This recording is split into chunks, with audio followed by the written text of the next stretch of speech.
السلام علیکم ناظرین، آخری چٹان کے 23ویں پارٹ کے ساتھ حاضر خدمت ہے۔ طاہر پھولوں کی کیاریوں میں سے گزرتی ہوئی سڑک پر آہستہ آہستہ چل رہا تھا۔ پھولوں کی مہک سے لبریز ہوا کے جھونکے اس کے دل و دماغ میں ایک تازگی اور سرور پیدا کر رہے تھے۔ یہ دن اس کی زندگی کا مبارک ترین دن تھا۔ وہ صبح سے اب تک اپنے کئی سپنوں کی تعبیر دیکھ چکا تھا۔ تیگ زنی کے مقابلے میں اس کی کامیابی نے اس کے لیے منزل مقصود کی کئی راہیں کھول دی تھی۔ ولی عہد کا بہترین گھوڑا اور اس کی تلوار اس کے پاس پہنچ چکی تھی۔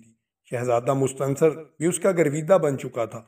بغداد کے عمرہ اس کے معترف ہو چکے تھے، تاہم اسے یہ خدشہ تھا کہ اس نے وزیر اعظم کو ناراض کر لیا ہے۔ اس کے متعلق وہ یہ سن چکا تھا کہ وہ نہایت منتقم المزاج شخص ہے۔ اس کی ایک تدبیر اس کے تمام ارادوں پر پانی پھیر سکتی تھی، لیکن دسترخواں پر وزیر اعظم کی خندہ پیشانی اور حسن سلوک نے ان خیالات کی تردید کر دی، اور وہ اس کی باتوں سے یہ ثابت کر دیا تھا کہ وہ اس کا سب سے بڑا دوست اور خیر خواہ ہے۔ بغداد کا یہ جہاں دیدہ سیاستداں ہزاروں برائیاں سن چکا تھا، اب اسے انسانیت کے بہترین اوصاف کا پیکر مجسم نظر آ رہا تھا۔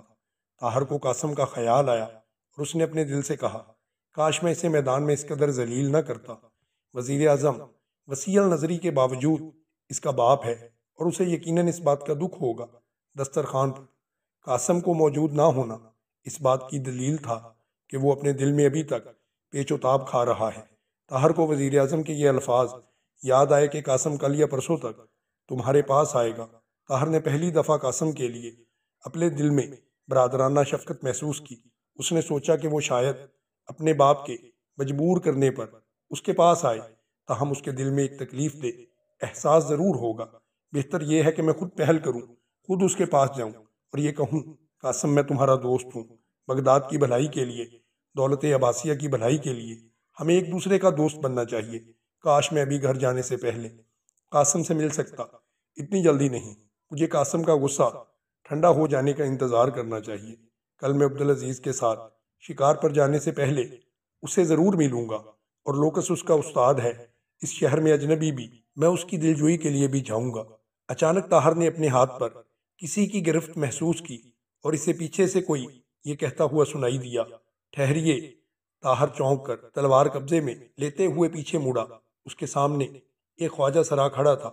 خواجہ سرا نے اپنے منہ پر انگلی رکھتے ہوئے اسے خاموش رہنے کی ہدایت کی اور کہا، میرے ساتھ آئیے۔ طاہر ایک لمحے کے لیے تذبذب کے عالم میں کھڑا رہا۔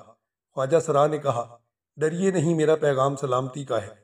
سڑک کے دونوں جانب بہنے والی نہروں پر تھوڑے تھوڑے فاصلے پر سنگ مرمر کی رکھی ہوئی سلیں پھولوں کا کام دے رہی تھی۔ خواجہ سرا جلدی سے اسے نہر عبور کر کے پھولوں کی کیاری میں لے آیا، اور طاہر ایک لمحہ سوچنے کے بعد اس کے پیچھے ہو لیا۔ کسی غیر متوقع خطرے کا مقابلہ کرنے کے لیے اس کا دایاں ہاتھ تلوار کے قبضے پر تھا۔ پھولوں کی کیاری میں گزرنے کے بعد وہ اس خواجہ سرا کے پیچھے گھنے درختوں کے جھنڈ میں داخل ہوا۔ یہاں ٹھہریے، یہ کہہ کے خواجہ سرا ایک درخت کے پیچھے غائب ہو گیا۔ خواجہ سرا کے غائب ہو جانے کے بعد طاہر نے اچانک یہ محسوس کیا کہ اس نے اپنی راہ سے بھٹکنے میں غلطی کی ہے۔ اس نے احتیاطاً تلوار نیام سے نکالی اور درختوں کے درمیان ذرا کھلی جگہ چھوڑ کر ایک درخت کے پیچھے چھپ کر کھڑا ہو گیا۔ تھوڑی دیر بعد درختوں کے پتوں سے ہلکی ہلکی سرسراہٹ پیدا ہوئی اور ایک نوجوان لڑکی درختوں کے تاریک سائے سے نمودار ہو کر اس جگہ آ کھڑی ہوئی جہاں پہلے طاہر کھڑا تھا۔ چاند کی روشنی پتوں میں چھن چھن کر اس کے چہرے پر پڑ رہی تھی۔ وہ خوبصورت تھی۔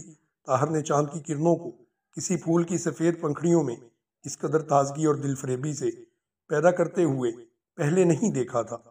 لیکن وہ کون تھی؟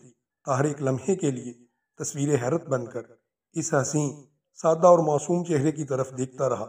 نوجوان لڑکی پریشان ہو کر ادھر ادھر جھانک رہی تھی۔ بالآخر اس نے ہچکچاتے ہوئے آہستہ سے کہا، آپ کہاں ہیں؟ طاہر تلوار نیام میں ڈالتے ہوئے درخت کی آڑ سے باہر نکلا۔ لڑکی نے جلدی سے چہرے پر نقاب ڈال لی اور ایک ثانیہ توقف کے بعد کہا، آپ میرے متعلق کسی غلط فہمی میں مبتلا نہ ہوں، میں آپ کی بھلائی کے لیے آپ سے کچھ کہنا ضروری سمجھتی ہوں۔ طاہر لڑکی کے الفاظ کے معنی سے زیادہ اس کی ترنم سے متاثر ہو رہا تھا۔ لڑکی نے پھر تھوڑی دیر رک کر کہا، آپ بغداد میں ایک اجنبی ہیں، ہو سکتا ہے یہاں آپ کے مخلص دوست بھی ہوں، لیکن آپ دوست نما دشمنوں کی تعداد ہمیشہ زیادہ پائیں گے، اور ممکن ہے جس شخص سے آپ پھولوں کی توقع رکھتے ہیں اس کے ہاتھ میں آپ کے لیے زہر آلود نشتر ہو۔ قاسم سے باخبر رہیے، آپ کے متعلق اس کے ارادے خطرناک ہیں۔ طاہر نے جواب دیا، کل میں نے اس کے ساتھ کچھ زیادتی کی تھی، وہ یقیناً مجھ سے خفا ہوگا، لیکن مجھے یقین ہے کہ میں اپنے متعلق اس کا دل صاف کر لوں گا۔ آپ اطمینان رکھیں، مجھے قاسم سے کوئی خطرہ نہیں۔ لڑکی نے کہا، بغداد میں آپ جیسے خوش فہم آدمی کے لیے کوئی جگہ نہیں۔ آپ اپنے لیے کوئی ایسا گوشہ تلاش کیجیے جہاں حسد، بغض اور عناد کو دل فریب مسکراہٹوں میں چھپایا نہیں جاتا، جہاں دل اور زبان کے درمیان رہا کے پردے نہیں۔ قاسم کو میں آپ سے زیادہ جانتی ہوں، آپ کے لیے اس کی دوستی شاید کھلی دشمنی سے زیادہ خطرناک ثابت ہوگی۔ طاہر نے کچھ سوچ کر جواب دیا، نیک دل خاتون، اس محل میں رہنے والوں کو میری بجائے قاسم سے زیادہ دلچسپی ہونی چاہیے۔ میں پوچھ سکتا ہوں آپ کون ہیں؟ لڑکی نے جواب دیا، آپ کو یہ جاننے کی کوشش نہیں کرنی چاہیے۔ میں قاسم سے یقیناً قریب تر ہوں، لیکن مجھے اس کا آپ کے ساتھ الجھنا پسند نہیں۔ میں اس کی وجہ پوچھ سکتا ہوں؟ اس کی وجہ؟ لڑکی نے پریشان ہو کر جواب دیا، اس کی وجہ مجھے معلوم نہیں، لیکن آپ مجھ پر اعتبار کیجئے، آپ کی جان خطرے میں ہے۔ آپ اپنے لیے بغداد میں کوئی محفوظ گوشہ تلاش کریں۔